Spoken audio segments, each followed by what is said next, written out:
নবীরা এই পৃথিবীতে আসবে, সকলের হায়েজ হবে। হাজরিন ভাইরা আমার, এরপরে তাদের পায়খানা পেশাবের ব্যাগ এসে গেল, শরীর থেকে জান্নাতের পোশাক পরে গেল। কি ব্যাপার, এরকম হচ্ছে কেন? এরপরে তারা আপনার জান্নাত থেকে দুনিয়ায় তাদেরকে নামাই দেওয়া হইল। আদম আলাইহিস সালাম শ্রীলঙ্কার শরণ দ্বীপে নামলেন। আমাদের দেশের শ্রীলঙ্কা আছে আমাদের দেশের পশ্চিম দক্ষিণ দিকে, ভারত মহাসাগরের কর্নারে, অর্থাৎ এই আমাদের পশ্চিমে কি ইন্ডিয়া, পশ্চিমে কি ইন্ডিয়া, ভারত, ভারত আমাদের দক্ষিণে হয়েছে বঙ্গোপসাগর, এর নিচে হয়েছে ভারত মহাসাগর, কথা বলছেন তো? এর পশ্চিমে হয়েছে আরব সাগর, পশ্চিমে হয়েছে ভারত, ভারতের পশ্চিম দিকে হচ্ছে পাকিস্তান, বোম্বে, কথা বলছেন তো? পাকিস্তান, বোম্বে, এরপরে আপনার অন্য রাষ্ট্র রয়েছে ইরান, বিভিন্ন রাষ্ট্র আছে। ওপারে হয়েছে কি রাষ্ট্র? আরব আমিরাত, আরব সাগর ওপারে কি আরব আমিরাত। এরপর হয়েছে আপনার আরব আমিরাত বলতে দুবাই, যেটাকে বলা হয় আবুধাবি। এরপরে আপনার ওমান, এরপর হয়েছে আপনার বাহরাইন, কাতার, এই রাষ্ট্রগুলো ওপারে। তারপরে হয়েছে আপনার সৌদি আরব। সৌদি আরবের পশ্চিম দিকে হয়েছে লোহিত সাগর। কি সাগর বলেন না? কি সাগর? লোহিত সাগর। লোহিত সাগরের পশ্চিমে হয়েছে মিশর, বুঝলেন তো? এই মিশরের পরে হয়েছে আপনার মরক্কো, এবারে আপনার এই সুদান, নাইজেরিয়া, বিভিন্ন রাষ্ট্র। এরপরে আপনার এই মরক্কোর পরে এরপর হচ্ছে লন্ডন, লন্ডনের পরে এরপরে আবার আটলান্টিক মহাসাগর, এরপর হচ্ছে আপনার আমেরিকা। এইভাবে করে পৃথিবীটা আল্লাহ সাজাইছে, বলেন না সুবহানাল্লাহ। আমি এরিয়াটা বলছি, শ্রীলঙ্কা পড়েছে আমাদের কেবলার দিকে ফেললে হাতের বাম দিকে পশ্চিম দক্ষিণ কর্নারে, বুঝলেন তো? ভারতের চেন্নাই, মাদ্রাস, আমি হুজুরের সঙ্গে গিয়েছি মাদ্রাজে। মাদ্রাস থেকে পূর্ব দিকে সাগরের মধ্যে একটা দ্বীপ, সে দ্বীপটার নাম হলো শ্রীলঙ্কা। সেখানে বিশাল এক সরু লম্বা একটা পাহাড় আছে, যে পাহাড়ের উপরে সর্বপ্রথম সাইয়েদনা আদম আলাইহিস সালাম তার পা রেখেছে। বর্তমানে সেখানে আদম আলাইহিস সালামের পায়ের চিহ্ন আছে, বিশাল পায়ের চিহ্ন, স্টেজ হইতে বড় হবে, বিশাল পায়ের চিহ্ন। 60 হাত মানুষটা, মানুষের কয় হাত? হবে আসা কয় হাত? 60 হাত। পাওয়াটা কত বড়? সুবহানাল্লাহ কইবেন না? হাওয়া আলাইহিস সালাম তিনিও এরকম লম্বা ছিলেন। জেদ্দায় হাওয়া আলাইহিস সালাম নামলেন, জেদ্দায়। কোথায় নামছে? জিদ্দা। হাজরিন, এরপরে আদম আলাইহিস সালাম, হাওয়া আলাইহিস সালাম 350 বছর কাঁদলেন আল্লাহর কাছে। রব্বানা যালামনা আনফুসানা ওয়া ইল্লাম তাগফির লানা ওয়া তারহামনা লানাকুনান্না মিনাল খাসিরিন। বললেন আল্লাহর কাছে, আল্লাহ তুমি দয়া না করো, ক্ষমা না করো, জলিল খায়রে ধ্বংস হয়ে যাবে। আল্লাহ বললেন। আল্লাহ পাক এবার নবী সাল্লাল্লাহু আলাইহি ওয়াসাল্লাম ওসিলা দিয়ে দোয়া করলেন। হাজরিন, আরাফার ময়দানে আদম আলাইহিস সালাম, হাওয়া আলাইহিস সালামের সাক্ষাৎ হলো, বলেন না সুবহানাল্লাহ। 350 বছর কাঁদছে। কত বছর? একটা ভুলের জন্য, একটা ভুল করেছে, ইবলিসের ওয়াসওয়াসায় পড়েছে, 350 বছর কেটেছে। আমরা তো ডেইলি ওয়াসওয়াসা, মুহূর্তে মুহূর্তে ওয়াসওয়াসা চলছে, মুহূর্তে মুহূর্তে। আমরা মনে করি যে একবার কাঁদলে সব শেষ। আর আল্লাহর নবী যতক্ষণ পর্যন্ত আল্লাহ পাকের তরফ থেকে তার কাছে ইশারা না আসছে যে ক্ষমা হইছে, 350 বছর ফরিয়াদ করেন আল্লাহর কাছে, বলেন না সুবহানাল্লাহ। বসে রয় নাই, একবার আস্তাগফিরুল্লাহ আস্তাগফিরুল্লাহ বলে চুপ করে বইয়ে রয় নাই, কান্তি হয়েছে, কান্তি হয়েছে, কান্তি হয়েছে, তওবা কবুল হয়েছে, এরপর স্বাভাবিক জীবনে ফিরে আসছে, বলেন না সুবহানাল্লাহ। হাজরিন, 350 বছর। এরপরে আল্লাহ রাসূল সাল্লাল্লাহু আলাইহি ওয়াসাল্লামের নাম আরশে আজিমের নিচে লেখা আছে, লা ইলাহা ইল্লাল্লাহ মুহাম্মাদুর রাসূলুল্লাহ। বলেন না সুবহানাল্লাহ। এই আল্লাহ নবী সাল্লাল্লাহু আলাইহি ওয়াসাল্লামের নামের ওসিয়ত দিয়ে বললেন, আল্লাহ তোমার এই মুহাম্মদ নিশ্চয়ই তোমার একজন খুবই মহাব্বতের, আদরের, ভালোবাসার ব্যক্তির নাম। আমি তার ওসিলা দিয়ে বললাম, আল্লাহ তুমি মাফ করে দাও। আল্লাহ পাক আমার নবীজির মহাব্বতে আল্লাহ পাক আর ফিরাইতে পারলেন না। আদম আলাইহিস সালামকে আল্লাহ পাক ক্ষমা করে দিলেন। বলেন সুবহানাল্লাহ। নবীদেরকে গুনাহগার বলা যাবে না। এ বলে আপনি এ বলতে পারবেন না যে আদম আলাইহিস সালাম গুনাহ করছে, এই কথা বলতে পারবেন না। কি বলতে সুযোগ আছে? তামাম নবী আদম আলাইহিস সালাম থেকে আল্লাহ রাসূল সাল্লাল্লাহু আলাইহি ওয়াসাল্লাম সব নিষ্পাপ, মাসুম, তাদের কোনো গুনাহ নাই, নিষ্পাপ, মাসুম, বেগুনাহ, আগে পিছে সব গুনাহ মাফ। সুবহানাল্লাহ। হাজিরিন, নবীদের জিসমও কিন্তু মাটিতে স্পর্শ করা নিষেধ। নবীদের জিসম মাটিতে স্পর্শ করবে না, আল্লাহ পাক হারাম করে দিয়েছে। হাজিরিন, যাই হোক, এরপর আদম ও হাওয়া আলাইহিস সালামের সাক্ষাৎ হলো আরাফার ময়দানে।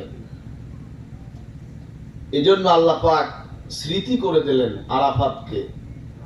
কিয়ামত পর্যন্ত যত মুসলমান মুমিন আসবে আরাফার ময়দানে 9 জিলহজ একত্রিত হয়ে হজ করবে। বলেন না সুবহানাল্লাহ। মুজদালিফায় উকুফ করলেন, রাত্রি যাপন, রাতে একসাথে ঘুমাইছে মুজদালিফায় স্বামী স্ত্রী। বলেন না সুবহানাল্লাহ। আল্লাহ পাক হজের জন্য এটাকে রোকন করে দিলেন, ওয়াজিব করে দিলেন। আরাফাত ফরজ, মুজদালিফা ওয়াজিব।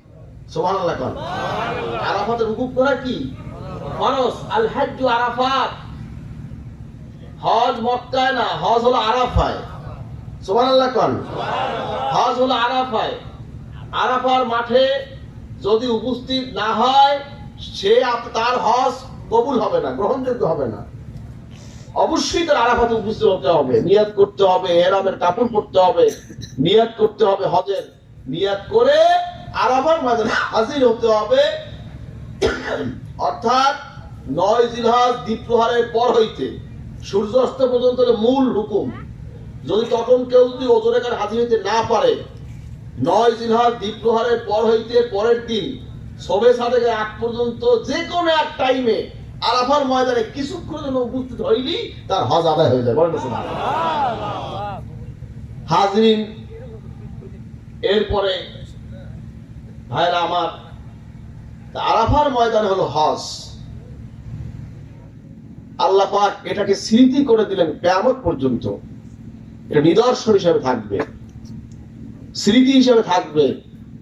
ইব্রাহিম আলাইহিস সালামকে দিয়ে বানাইলেন কাবা শরীফ, আদম আলাইহিস সালামের চিহ্ন দিলেন। পরবর্তী প্রায় 4000 বছর পরে ইব্রাহিম আলাইহিস সালামকে আল্লাহ পাক জিবরাইল আলাইহিস সালামের মাধ্যমে সীমানা দিয়ে দিলেন। সেই সীমানার উপরে কাবা শরীফ, বাইতুল্লাহ শরীফ তিনি নির্মাণ করলেন তার ছেলে পুত্র ইসমাঈলকে নিয়ে। বলেন না সুবহানাল্লাহ। যাই হোক, যে কথাটা বলতেছিলাম, সামান্য একটা বেয়াদবির কারণে ইবলিস শয়তান চির বিতাড়িত হয়েছে, আদম আলাইহিস সালাম হাওয়া আলাইহিস সালামকে ক্ষতিগ্রস্ত করেছে। আমাদের সমাজে একদল মানুষ আছে যারা নিজেরা অভিশপ্ত, আবার যারা নেককার, যারা পরহেজগার, মুত্তাকি, তাদেরকে অভিশপ্ত বানানোর জন্য লেগে থাকে। কি আছে কি নাই? বলেন আছে কি নাই? হাজরিন, তাদের থেকে আমাদের সতর্ক থাকতে হবে। যারা এই দরবারের এই সিলসিলার যারা ভক্ত, মুরিদ, মুহিব্বিন, আমাদের আদবের সহিত থাকতে হবে, আদবের সহিত চলতে হবে, মুরব্বির ইতাআত করতে হবে। ইতাআত করে তার নির্দেশ শরীয়তের বরখেলাপ না হওয়া পর্যন্ত মেনে আল্লাহ এবং আল্লাহ রাসূলের পথে মতে চলা, এইটি হচ্ছে আদব। ঠিক কিনা বলেন? হাজরিন, এই বিষয়গুলি খেয়াল রাখা দরকার। আমরা অনেক ভুলে আছি। মানুষ ভুলের কারণে, অবুঝের কারণে অনেক ভুল করে ফেলে। ভুল করলে মাপও আছে কি নেই? আপনি ভুল করেছেন, অনুশোচনা করেন, আপনি আল্লাহর কাছে মাপ চান, আপনি নিজেকে পরিষ্কার হন, পবিত্র হন। যার বদৌলতে আল্লাহ পাক আপনাকে ক্ষমা করে একজন কামেল মুমিন মুত্তাকি হিসেবে কবুল করবেন। বলেন আল্লাহুম্মা আমিন। মূল কথা বলার উদ্দেশ্য, পীর মুরিদি এটা হলো আল্লাহ এবং রসুলকে পাওয়ার পর।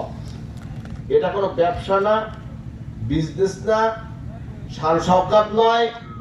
এটা অন্য কোনো উদ্দেশ্য যদি কেউ পীর মুরিদি করেন, তার পীর মুরিদি হারাম তো বটেই, যা ইনকাম করবেন সব হারাম। ঠিক কিনা কোন? সব কিছু হবে আল্লাহর জন্য। ইন্না সালাতি ওয়া নুসুকি ওয়া মাহইয়ায়া ওয়া মামাতি লিল্লাহি রাব্বিল আলামিন। আল্লাহ বলেন তোমার নামাজ, রোজা, হজ, যাকাত, কুরবানি, ওয়াজ, নসিহত, নামাজ যা কিছু সব হবে কার জন্য? বলুন তো কার জন্য? আল্লাহর জন্য। একদিকে আদব, আর একদিকে ইখলাস, আর একদিকে সবর। এই জন্য তরিকাতের জন্য মূল একটা বৈশিষ্ট্য আদব, সবর। কি বেসা বলেন না কেন?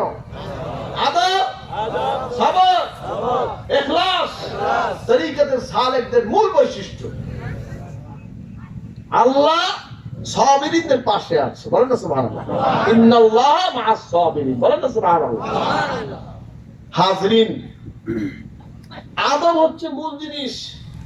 আদবের সাথে আমলের সম্পর্ক, আদবের সাথে ইখলাসের সম্পর্ক, আদবের সাথে ইলমের সম্পর্ক। সকল কিছুর মূল হলো আদব। বলেন না সুবহানাল্লাহ। হাজরিন, আদব করে অনেক মানুষ অনেক উপরে উঠেছে, সামান্য একটু বেয়াদবি করে চিরতরে সব ধ্বংস হয়ে গেছে। ভাইরা আমার, এই কথাগুলি বলার উদ্দেশ্য আমাদের ইসলাহ হওয়া। কি হওয়া? বলেন মিয়া সাহেব, কি হওয়া? কি হওয়া? কে কে ইসলাহ হইতে রাজি? নারা তাকবীর। আল্লাহ এমন কোন ইবাদত দেন নাই, এমন কোন আমল দেন নাই, এমন কোন বিধান দেন নাই যার মধ্যে ইখলাস নাই, যার মধ্যে খুলুসিয়াত নাই। ওমা উমিরু ইল্লা লিয়াবুদুল্লাহ মুখলিসিনা লাহুদ্দিন। বলেন না সুবহানাল্লাহ। এমন কোন ইবাদত বন্দেগী আল্লাহ দেন নাই, নামাজ দেন নাই, রোজা দেন নাই, হজ দেন নাই, যাকাত দেন নাই, দান দেন নাই, খয়রাত দেন নাই, শিক্ষা দেন নাই, নামাজ দেন নাই, কিছু দেন নাই ইখলাস ছাড়া, খুলুসিয়াত ছাড়া। বলেন না সুবহানাল্লাহ। ইখলাসের মধ্যে সবকিছু। আপনি ইখলাসের সহিত একবার বলবেন লা ইলাহা ইল্লাল্লাহ, লা ইলাহা ইল্লাল্লাহ, লা ইলাহা ইল্লাল্লাহ। বলেন না সুবহানাল্লাহ। আল্লাহর দরবারে এই জিকির, এই ডাকটা কবুল হয়ে যাবে। আল্লাহ পাকের আরশে আজিমে নূরের একটা স্তম্ভ আছে। যখন বান্দা বলে লা ইলাহা ইল্লাল্লাহ, থরথর কাঁপা শুরু হয়ে যায়। জোরে বলেন সুবহানাল্লাহ। থরথর কাঁপা শুরু হয়ে যায়। আল্লাহ পাক থামতে বলে, তখন স্তম্ভ বলে আল্লাহ আপনার বান্দাকে আপনি ক্ষমা করে দেন, সে আপনাকে ডেকেছে, ক্ষমা করে দেন। আল্লাহ তাকে ক্ষমা করে দেন। বলেন সুবহানাল্লাহ। আল্লাহ পাক বান্দারে মাফ করার জন্য ঘাটে ঘাটে সব সিস্টেম করে রাখছে, সব ওসিলা করে রাখছে।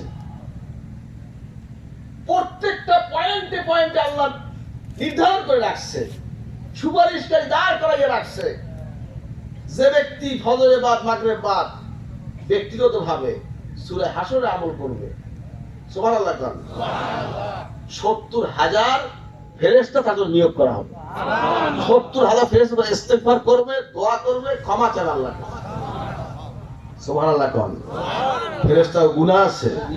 এই মেয়াসা গুনাহ আছে? মুস্তাজাবুদ দাওয়াত, যা বলে কবুল। ফেরেশতাদের সব দোয়া কবুল। তাদের বিবাহ শাদীর প্রয়োজন হয় না, খানা পিনার প্রয়োজন হয় না, ঘুমানোর প্রয়োজন হয় না। এটা আল্লাহ পাকের হুকুমে দ্বারা সৃষ্টি। বলেন না সুবহানাল্লাহ। সুবহানাল্লাহ। প্রত্যেকটা মানুষের ফেরেশতা আছে। হ্যাঁ, যাই হোক, প্রত্যেকটা মানুষের সাথে ফেরেশতা আছে, রহমতের ফেরেশতা আছে। যেখানে বেহাইপনা হয়, বেশরী কাজ হয়, সেখান থেকে আল্লাহ পাকের ফেরেশতারা বহুত লজ্জাশীল। তারা নির্লজ্জ নয়, এমন লজ্জা সরব আল্লাহ তাদেরকে দান করেছেন। যেখানে বেগানা মহিলা পুরুষ চলাফেরা করে, যেখানে জীব জানোয়ারের মূর্তি বানাইয়ে রাখে, যেখানে মানুষের মূর্তি বানাই রাখে, যেখানে শরীয়ত বিরোধী কাজ হয়, জেনা হয়, ব্যভিচার হয়, ওই স্থানে আল্লাহ রহমান থাকতে পারে না। আর যেখান থেকে রহমতের ফেরেশতা সরে যায়, সেইখানে আল্লাহ পাকের গজব, অভিশাপ নেমে আসে। ধরে বলেন নাউজুবিল্লাহ। হাজরিন, মূল কথা হচ্ছে সবর, ইখলাস, আদব। কয়টা? ও মিয়া সাহেব, কয়টা? আদবের কারণে মানুষ অনেক বড় হয়, বেয়াদবির কারণে মানুষ অনেক নিচে চলে যায়। ইখলাসের কারণে সামান্য আমল ইখলাসের জন্য কবুল হয়ে যায়। আর সারা জিন্দেগীর আমল, সামান্য একটি জাররা পরিমাণ অহংকার এসেছে, ফখর এসেছে, আনানিয়াত এসেছে, জিন্দেগীর তামাম আমল তোমার ধ্বংস হয়ে গেছে। হাজরিন, তাই আমাদের প্রত্যেকটি ভাইকে এই বিষয়গুলি মনে রাখা উচিত। ওয়াজ দৈনিক হয়, সারা দেশে ওয়াজ চলে, মোবাইলে ইউটিউবে ওয়াজ চলে, ফেসবুকে ওয়াজ চলে, চলে কিনা ভাই? ঘরে বসে বসে ওয়াজ শোনে, কিন্তু সেই ওয়াজ আর এই ওয়াজ এক জিনিস?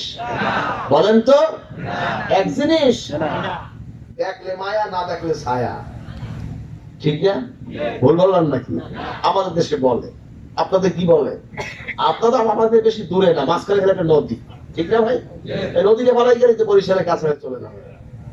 দেখলে মায়া, না দেখলে ছায়া। দেখলে মায়া হয়, মহাব্বত হয়, তাসির হয়, আর না দেখলে কি হয়? কিছু হয় না। ওই এক কেন্দ্রে ঢোকে আর এক কেন্দ্রে বাইরে যায়। সুরের অভাব নাই দেশে, ওয়াইজের অভাব নাই, কিন্তু আমল হচ্ছে কতটুকু, এটাই মূল ব্যাপার। এজন্য আমার প্রত্যেকটা ভাইকে আমি অনুরোধ করছি, আপনারা এই তিনটা বিষয় মজবুত ভাবে ধরে রাখবেন, ধৈর্য ধারণ করবেন। সবর কি? ধৈর্য। সবর কি? সবর কি? একজনকে দেখলে আপনারা গালি দিচ্ছে, আপনারা গালি দেবেন? বলুন তো, গালি দেবেন? মুসলমানের চরিত্র কি হবে?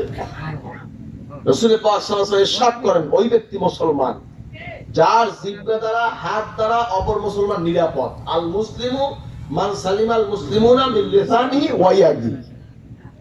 আল্লাহর হাবিবের ইরশাদ, আল্লাহর হাবিব সাল্লাল্লাহু আলাইহি সাল্লাম বলেন, সাল্লাল্লাহু আলাইহি সাল্লাম ইরশাদ ফরমান যে, আপনার মুখ দিয়ে উচ্চারণ করা লাগবে না, সাল্লাল্লাহু আলাইহি সাল্লাম শুধু বলবেন। তিনি ইরশাদ করেন যে ওই ব্যক্তি মুসলমান যার হাত দ্বারা, জিহ্বা দ্বারা অপর মুসলমান নিরাপদ, সে হচ্ছে মুসলমান। এখন আপনি যদি গালি দেন, ধৈর্য হলো কি ভাই? ধৈর্য হলো? আপনি যদি একজনের গীবাত করেন, শিকায়েত করেন, হিংসা করেন, বকাবকি করেন, ইখলাস হলো? হলো না। কারো গীবাত করা যাবে না।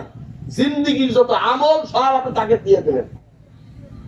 আপনি আমার বিরুদ্ধে কথা বলেছেন, ওনার বিরুদ্ধে কথা বলেছেন, ওনার বিরুদ্ধে বলেছেন, ওনার সামনে বললে কষ্ট পায়, এরকম কথা পিছনে বলার নামই হচ্ছে গীবাত। আনানিয়াতের কারণে, অহংকারের কারণে, বেয়াদবির কারণে আমল যেমন ধ্বংস হয়, গীবাত এবং শিকায়েত, সমালোচনার কারণে আপনার আমল ধ্বংস হয়। এই বিষয়গুলি যে পরহেজ করতে পারবে, সে হলে মুমিনে কামেল। বলেন আলহামদুলিল্লাহ। বেশি আমল লাগবে না, অল্প আমল নাজাতের জন্য যথেষ্ট। আখলিস দীনাকা ইয়াকফিকাল আমালুল কলিল। রাসূল পাক ইরশাদ করেছেন, অল্প আমল তোমার নাজাতের জন্য যথেষ্ট হবে। হাজরিন, যাই হোক, তাই এই বিষয়গুলো আমাদের সবসময় মাথায় রাখতে হবে, মনে বুকে ধারণ করতে হবে যে আমাদের মধ্যে থাকবে ইখলাস, আমাদের মধ্যে থাকবে আদব, আমাদের মধ্যে থাকবে সবর, আমাদের মধ্যে থাকবে রিয়া, গীবাত, শিকায়েত হীন একটা আত্মা। ঠিক কিনা বলেন? ইয়াউমা লা ইয়ানফাউ মালু ওয়ালা বানুন ইল্লা মান আতাল্লাহা বিকলবিন সালিম। আল্লাহ পাক ইরশাদ করছেন, কিয়ামতের ময়দানে মাল সম্পদ, বাড়ি গাড়ি, টাকা কোনো কিছু কাজে আসবে না পবিত্র একটি আত্মা হৃদয় নিয়ে হাজির হতে হবে আল্লাহর দরবারে। বলেন না সুবহানাল্লাহ। হাজিরিন, কি ভাই আপনারা একটু টায়ার্ড হয়ে গেলেন না? কষ্ট হচ্ছে নাকি? সুর দিলে তো সব লাফাইবে না কি ভাই? আমরা তো সুর পারি না, বুঝছেন তো। কমার্শিয়াল বক্তারা সুর পারে, পারে না? কি ভাই পারে? পারে। হাজিরিন, ইখলাস থাকতে হয়। ইখলাসের সহিত দুইটা কথা বলবেন, ওইটি যথেষ্ট। হাজিরিন, সুর সার ঢং ঢং এ দিয়ে আপনার আসল জিনিস হয় না। ইখলাস দিয়ে নসিহত করতে হবে। আর দ্বীন ও নসিহা, এই যে ওয়াজ নসিহত, এটাই দ্বীন। রাসূলুল্লাহ সাল্লাল্লাহু আলাইহি ওয়াসাল্লাম আর দ্বীন ও নসিহা, দ্বীন হচ্ছে নসিহত। নসিহতের মাধ্যমে দ্বীন আসছে, তরবারির মাধ্যমে ইসলাম আসে নাই। যেখানে প্রয়োজন হয়েছে তরবারি ব্যবহার করতে হয়েছে। যখন আল্লাহ রাসূল সাল্লাল্লাহু আলাইহি ওয়াসাল্লাম স্বাধীন মদিনা শরীফ কেন্দ্রিক রাষ্ট্র কায়েম হলো, তখন মদিনা শরীফে কাফেররা যখন হামলা করতে এসেছে, তখন মদিনা শরীফকে সেভ করার জন্য, মুসলমানদেরকে সেভ করার জন্য আঘাত করতে এসেছে, তখন ঢাল সামনে পেতে দিয়েছে। সুবহানাল্লাহ। মক্কা শরীফের 13 বছরের জিন্দেগিতে নবুয়ত প্রাপ্ত হয়েছে। এরপরে 13 বছর নবী সাল্লাল্লাহু আলাইহি ওয়াসাল্লাম মদিনা মক্কা শরীফে ছিলেন। একটা যুদ্ধ করছে? না। ইতিহাস বলতে পারবে না? বলেন, একটা যুদ্ধ নবীজি করেন। নবী সাল্লাল্লাহু আলাইহি ওয়াসাল্লাম একটা যুদ্ধ করেননি। যখন মদিনা শরীফে আসলেন, রিয়াদুল জান্নার পাশে হুজরা শরীফ করলেন। আউয়াল মসজিদ, মসজিদে কোবা যখন করলেন, তারপর উটের পিঠে নবীজি চললেন। আল্লাহ হাবিব সাল্লাল্লাহু আলাইহি ওয়াসাল্লাম সবাই বলে, হুজুর আপনি আমার বাড়িতে আসেন, আমার বাড়িতে আসেন, আমার বাড়িতে আসেন। নবীজি বললেন, নবী সাল্লাল্লাহু আলাইহি ওয়াসাল্লাম বললেন, আমার উটনি যেখানে গিয়ে বসবে সেখানেই আমার স্থান হবে। বলেন সুবহানাল্লাহ। একটা পশু তো নবীর কথা শুনছে। কন্যা সুবহানাল্লাহ। হাজিরিন, এরপর হযরত রাসূল পাক সাল্লাল্লাহু আলাইহি ওয়াসাল্লামকে নিয়ে ওই উটনি কোবা পল্লী থেকে চলে গেলেন বর্তমানে নবী সাল্লাল্লাহু আলাইহি ওয়াসাল্লাম যেখানে শুয়ে আছেন, আবু আইয়ুব আনসারী রাদিয়াল্লাহু তাআলা আনহুর বাড়ি, যেটা যুগ যুগ ধরে তাওরাত, ইনজিল, জবুর পড়ে তারা সুসংবাদ পেয়েছে শেষ জামানে একজন নবী আসবে, যার নাম হবে মুহাম্মদ, আহমদ, তার বাবার নাম হবে আব্দুল্লাহ, মায়ের নাম হবে আমেনা। তার জন্য হযরত আবু আইয়ুব আনসারী রাদিয়াল্লাহু তাআলা আনহুর পূর্বপুরুষ তারা ওই বাড়িটা নবীজি বানাই রাখলেন। যুগে যুগে চাবি হ্যান্ডওভার হচ্ছে বংশ পরস্পরায়। আল্লাহর কি মঞ্জুর, সেই উটনি গিয়ে আবু আইয়ুব আনসারী রাদিয়াল্লাহু বাড়িতে গিয়ে নামলেন, বসলেন। আবু আইয়ুব আনসারী রাদিয়াল্লাহু তাআলা তিনি নবীজিকে দোতলায় থাকতে দিলেন। মাটির ঘর, দোতলা সিস্টেম ছিল। নবীজি বললেন, আমাকে নিচে দাও, তোমরা উপরে থাকো। তারা বললেন, হুজুর আপনি নিচে থাকবেন আর আমরা উপরে থাকবো, এটা তো হতে পারে না। ছেড়ে দিলেন বাড়ি, পাশে গিয়ে বাড়ি করলেন, নবী সাল্লাল্লাহু আলাইহি ওয়াসাল্লাম ছেড়ে দিলেন। রিয়াদুল জান্নার পাশে ইহুদিদের কিছু কবর ছিল, ছোট ছোট বাচ্চা এতিম ইহুদি। এর পরিবার ইহুদিকে নবীজি ডাকলেন, ডেকে বললেন, আমার কাছে জমিটা বিক্রি করো তোমরা। এরপরে তারা বিক্রি করতে সম্মত হয়েছে। নবী সাল্লাল্লাহু আলাইহি ওয়াসাল্লাম দাম দিতে চাইলেন, তখন ওই ইহুদি পরিবার তারা নবীর থেকে দাম নিতে রাজি হইলেন না। নবী সাল্লাল্লাহু আলাইহি ওয়াসাল্লাম বললেন যে আমি এই দাম এখানে দিলাম, আখিরাতেও দেব। পরবর্তী মুসলমান হয়ে গেছে। হাজিরিন, এবার ইহুদিদের কবরগুলো যে ছিল ওখান থেকে খনন করলে হাড্ডিগুটি যা ছিল অন্য জায়গায় নিয়ে দাফন করে দিচ্ছে। সেই জায়গাটাই এখন মা বাইনা বাইতু মেম্বারি রাউদাতুম মিন রিয়াদিল জান্নাহ। অর্থাৎ আমার নবী সাল্লাল্লাহু আলাইহি ওয়াসাল্লাম বলছেন, আমার মেম্বার শরীফ এবং হুজরা শরীফ মাঝখানের যে জায়গাটা, এটা হলো রাউদাতুম মিন রিয়াদিল জান্নাহ, এটা জান্নাতের বাগান। হাজিরিন, আল্লাহর হাবিব সাল্লাল্লাহু আলাইহি ওয়াসাল্লাম প্রথম মসজিদ করলেন কোবা। কি করলেন? নবী সাল্লাল্লাহু আলাইহি ওয়াসাল্লাম প্রথম মসজিদ কোনটা? যেখানে নবী সাল্লাল্লাহু আলাইহি ওয়াসাল্লাম নিজে ইট টেনেছেন। 17 দিন 14 দিন কি 17 দিনের মসজিদে তিনি ছিলেন হুজুরে হাজরিন। এরপর ওখানে মসজিদে কোবা হলো, ওখানে 1 রাকাত নামাজ পড়লো ওযুর সহিত ঘর থেকে বের হইয়া। নবী সাল্লাল্লাহু আলাইহি ওয়াসাল্লাম প্রত্যেক শনিবার ওখানে নামাজ পড়তেন। আল্লাহর হাবিব সাল্লাল্লাহু আলাইহি ওয়াসাল্লাম প্রত্যেক শনিবার মসজিদে কোবা শাহাদায়ে উহুদ নবী জিয়ারত করতেন। আমাদের দেশে একটা লোক আছে কবর জিয়ারত দরকার নেই, বলে না? তবে আচ্ছা বলে না, তাদের জন্য এটা দলিল। আল্লাহর হাবিব সাল্লাল্লাহু আলাইহি ওয়াসাল্লাম দৈনিক পড়তে শরীফে যাওয়া দরকার কি? হুজুর তো মদিনা শরীফে তো জিয়ারত করতে পারতেন। হুজুর প্রত্যেক শনিবারে কোবায়ও যাইতেন, প্রত্যেক শনিবারে উহুদেও যেতেন। সুবহানাল্লাহ। উহুদের যুদ্ধ সংগঠিত হওয়ার পর হইতে পরে আগে তো কোবায় তো যাইতেন। সুবহানাল্লাহ বলেন। মসজিদে কোবায় 1 রাকাত নামাজ পড়লে একটা কবুলিয়ার বড় উমরার সওয়াব। কয় রাকাত নামাজ? 2 রাকাত। 2 রাকাত নামাজ পড়লে ও ঘর দিয়ে ওযু করিয়া ওখানে 2 রাকাত নামাজ পড়লে একটা কবুলিয়ার বড় একটা উমরার সওয়াব।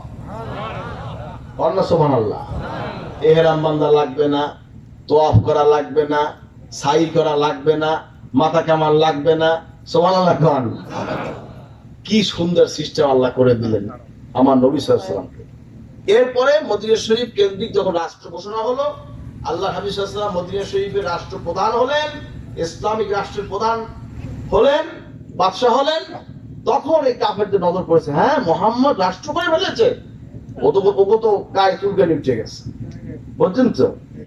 গায়ে খালদানি উঠছে, কি উঠছে? চুলকানি উঠেছে।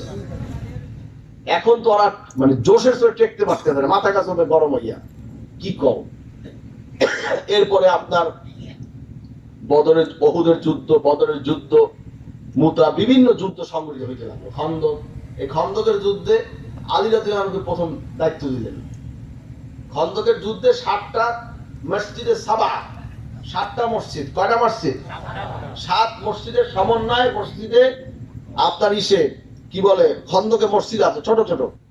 সালমান ফারসি রাদিয়াল্লাহু মসজিদ, ওমর রাদিয়াল্লাহু মসজিদ, নবী সাল্লাল্লাহু আলাইহি ওয়াসাল্লাম যেখানে যেখানে তাবুক আসছে, এগুলি এখন কিন্তু 2-1টা হয়তো আছে, বাকি সব ভেঙে ফেলছে। ভাঙ্গে বড় একটা মসজিদ বানাইছে হাজরিন। এরপরে সেখানে পরীক্ষা খনন করা হইল। পরীক্ষা বোঝেন? খালের মতো বানানো হলো। অর্থাৎ একটা ঘোড়া লাফ দিয়ে দেন ওপার দিতে না পারে, নিচে জানি পড়িয়ে যায়। বুদ্ধি দিয়েছে কেরা? সালমান ফারসি রাদিয়াল্লাহু আনহু। 250 বছর তিনি বয়স পেয়েছে। সুবহানাল্লাহ। তার মাজার হচ্ছে ইরাকের পারস্যের কাছে, তার মাজার নওশেরওয়ারের বালাখানা। আমার কবি রুহুল আমিন খান সাহেব গজল লেখছে না, মুজুসিদের অগ্নিশিখা নিবে হলো পানি, বিশ্বব্যাপী খোঁজ খবর হইল জানা জানি, নওশেরওয়ারের বালাখানা ভেঙ্গে হলো খান খান। আছে না কি গজল আছে না কাশিজা হাজরিন? ওই যে নওশেরওয়ারের বালাখানা আমি সেটা দেখছি, হুজুরের সাথে গেছি। ইরাকে যখন গেছিলাম তখন বিশাল মোটা, এই স্টেজের মধ্যে মোটা ওই ওয়াল না, এই স্টেজের ওয়ার্ডের ওয়াল, বিশাল উঁচা দেয়াল, মনে হয় বাংলাদেশি 7-8 তলা সমান উঁচা ওয়াল, দোতলা ছিল। রাসূলের জন্মের সাথে সাথে ঠাস ঠাস ভেঙে পড়ে গেছে। বলেন না সুবহানাল্লাহ। মুজুসি অগ্নি পূজা করত, আল্লাহর হাবিবের জন্মের সাথে সাথে নিভে গেছে। সুবহানাল্লাহ। কাবা শরীফে 360টা মূর্তি, বড় মূর্তি ছিল লাত, মানাত, ওজ্জা, গর্দানের এখান থেকে মূর্তিটা ভেঙে পড়ে গেছে। সুবহানাল্লাহ।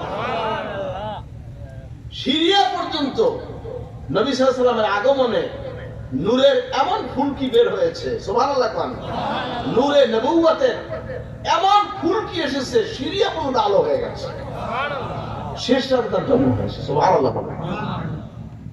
হাজরিন ভাইরা আমার, সেই সালমান ফারসি শিক্ষা বলছি যে সেখানে পরীক্ষা খনন করা হলো। সে পরীক্ষা খনন ওই যে আপনার যেটা বলতেছিলাম, তার মাজার হচ্ছে সেই ইরাকের সেই নওশেরওয়ারের বালাখানার পাশে, সেখানে সালমান ফারসির মাজার। হাজরিন, এরপরে আপনার হযরত সালমান রাদিয়াল্লাহু নবী সে পরামর্শ করলেন। আল্লাহ বললেন, বলো তো কি করা যায়? তিনি বললেন, ইয়া রাসূলুল্লাহ, মদিনা শরীফের উত্তর দিকে উহুদ, এইদিকে খন্দকের পাহাড়, এইদিকে আপনার কোবা পল্লী, বিভিন্ন দিক বললেন। চতুর্দিকে পাহাড় ঘেরা, একটা দিক খোলা, কি করা যায়?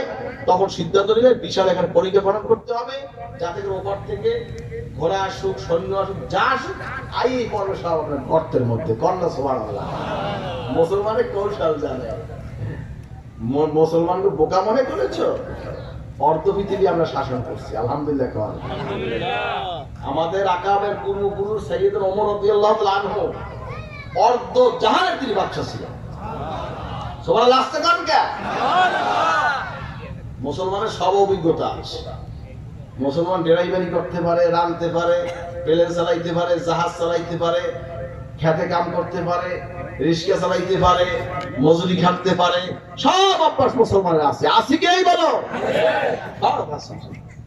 অফিস চালাইতে পারে, মিনিস্ট্রি ম্যানেজ করতে পারে, রাষ্ট্র চালাইতে পারে, যুদ্ধ করতে পারে, ওয়াজ করতে পারে, নসিহত করতে পারে, মানুষের খেদমত করতে পারে, বস্তা টানতে পারে, সব অভ্যাস মুসলমানের আছে। কন্যা আলহামদুলিল্লাহ।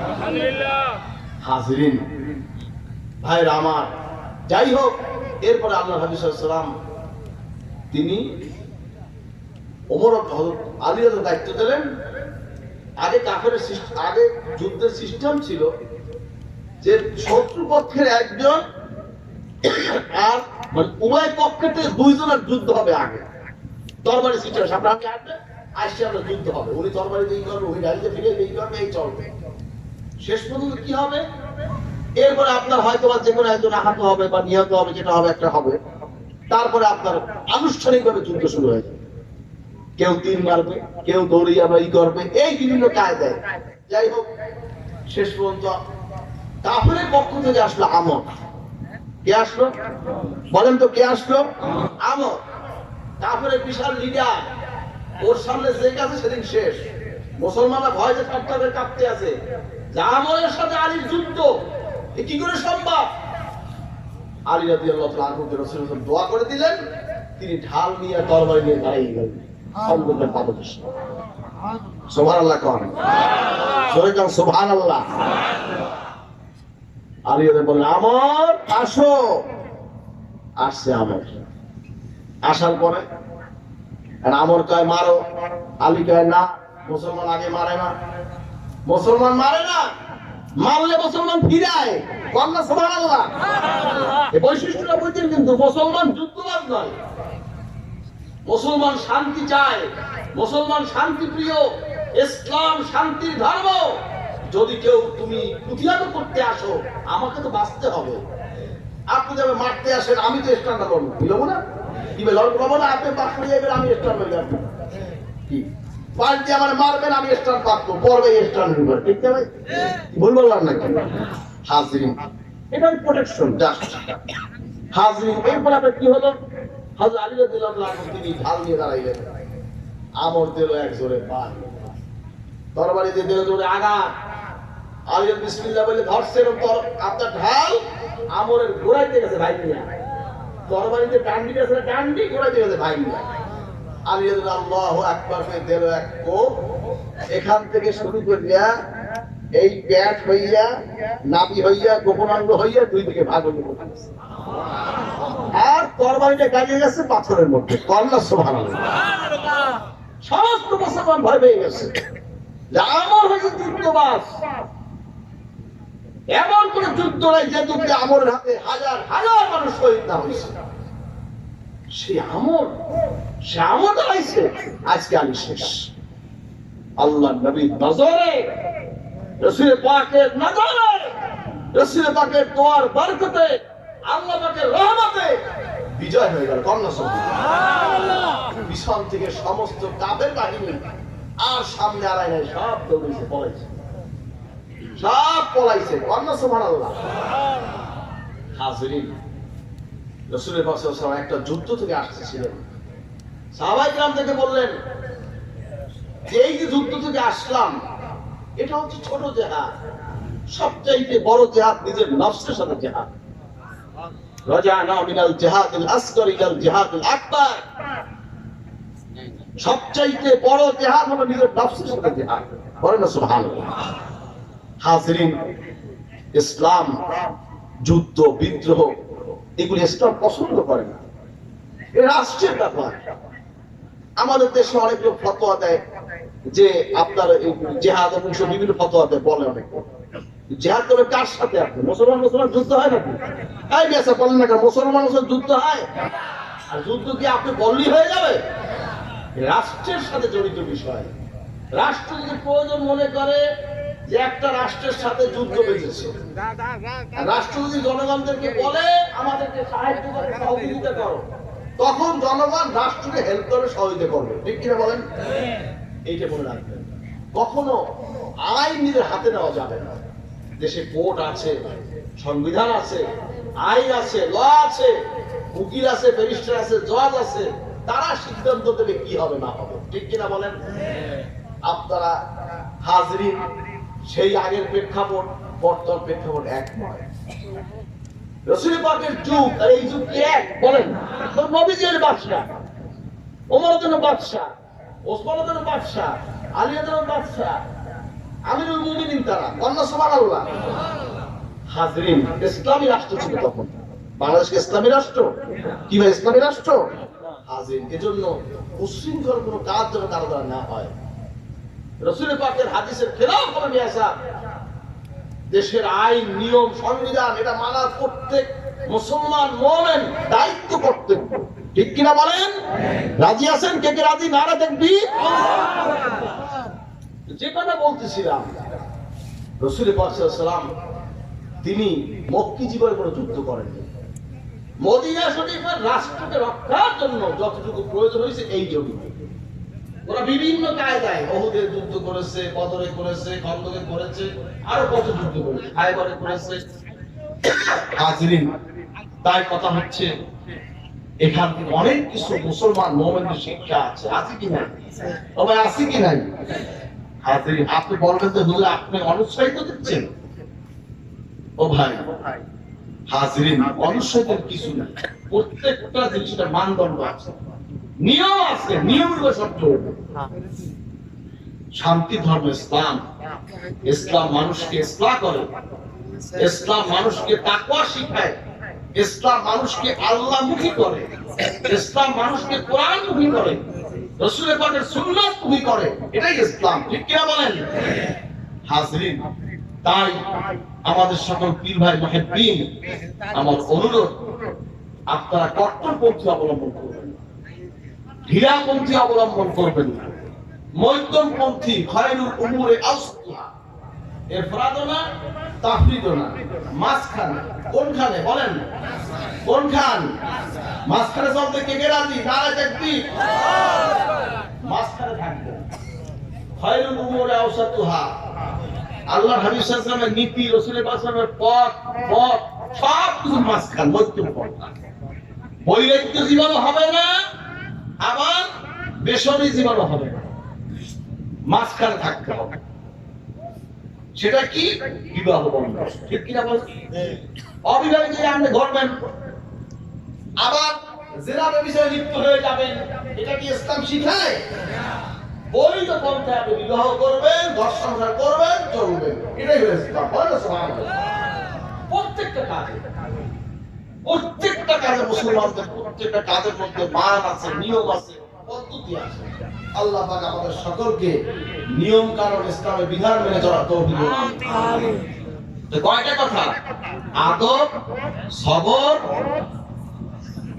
ইখলাস, এবার কি বিবাদ, শিকায়ত, হিংসা, বিদ্বেষ, পরহেজ, ঠিক কি না বলেন?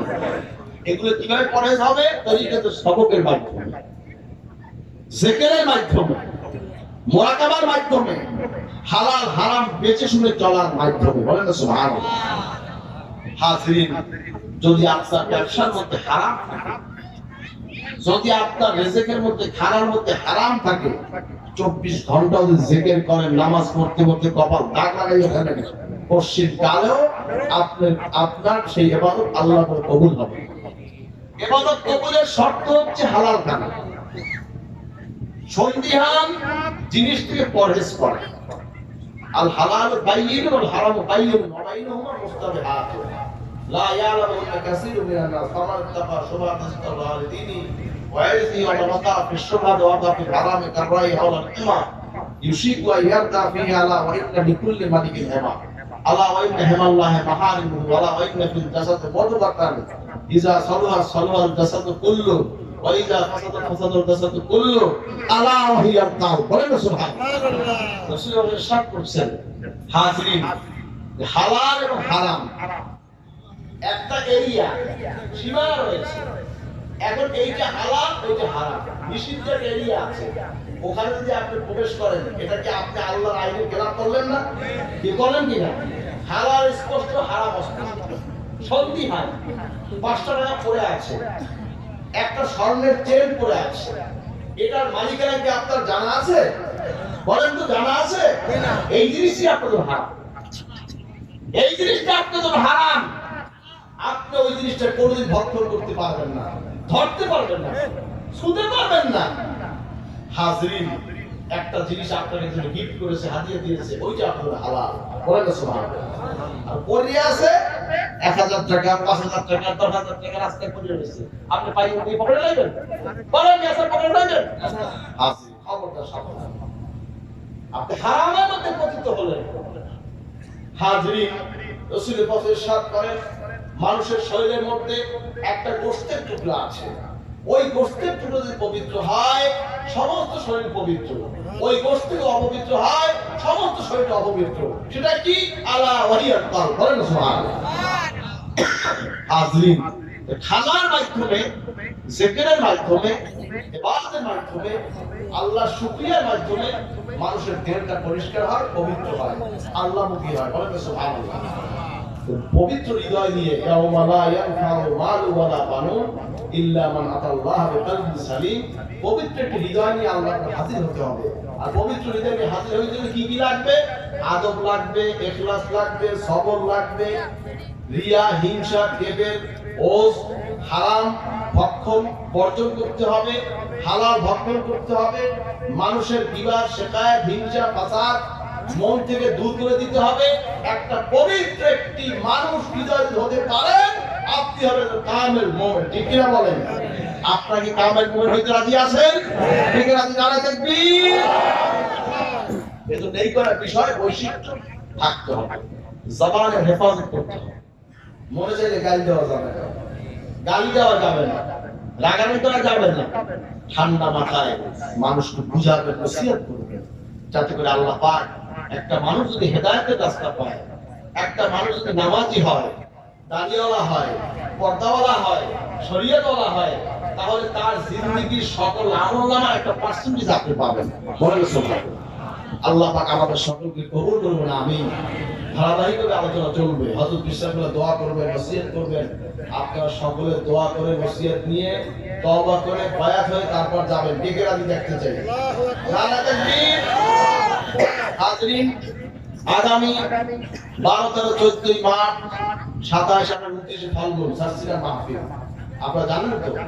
সারসিনা শরীফের বাৎসরিক মাহফিল আগামী 12-13-14 মার্চ, 28-27-28-29 ফাল্গুন ইসরার মাহফিল। সকলের দাওয়াত, আপনারা যাবেন। দাওয়াত কবুল করছেন? কে কে করছেন? আলহামদুলিল্লাহ, আল্লাহ কবুল করুন, আমিন। হাজরিন, যাই হোক, এ কথা হচ্ছে দাওয়াত কবুল করা কি হারাম না সুন্নাহ? দাওয়াত কবুল করা কি সুন্নাহ। সকল কিছুতে, লেবাসে, পোশাকে, আমলে, টুপিতে, সিরাতে, চেহারা, সকল কিছুতে নবীজির সুন্নাত থাকে। রাসূল পাক সাল্লাল্লাহু আলাইহি ওয়াসাল্লামের সুন্নাত মানে কি? রাসূল পাক এসে জান্নাতে প্রবেশ করবে।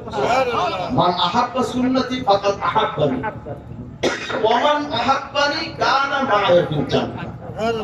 আল্লাহ হাবিব সাল্লাল্লাহু আলাইহি ওয়াসাল্লাম ইরশাদ করেছেন, যে ব্যক্তি আল্লাহ নবীকে, নবীর সুন্নাতকে ভালোবাসলো, রাসূল সাল্লাল্লাহু আলাইহি ওয়াসাল্লাম বলেছেন সে আমাকে ভালোবাসলো, যে আমাকে ভালোবাসলো আমার সাথে জান্নাতে প্রবেশ করবে। নবীর সাথে জান্নাতে কে কে যাইতে চায়? আল্লাহু আকবার। আলহামদুলিল্লাহ, আল্লাহ কবুল করুন, আমিন। হাজরিন, যাই হোক, এই বিষয়গুলো আমাদের খেয়াল রাখা দরকার। আমার ছেলে, আমার সন্তান, আত্মীয় সকলকে শরীয়ত এবং সুন্নাত আমলের তাকে নির্দেশ করবে, নসিহত করবে। আপনার ঘরের মধ্যে আপনি মধ্যে আসছেন, আপনার স্ত্রী কি আসতে পারে? আপনার মেয়েরা আসতে পারে? আপনার নাতিনরা আসতে পারে? তাদের জন্য কি দেবেন? এখান থেকে যা শুনে গেলেন এই নসিহতগুলো তাদের জন্য থাকবে। নিজে আমল থাকবে, এই নসিহত তাদের থাকবে।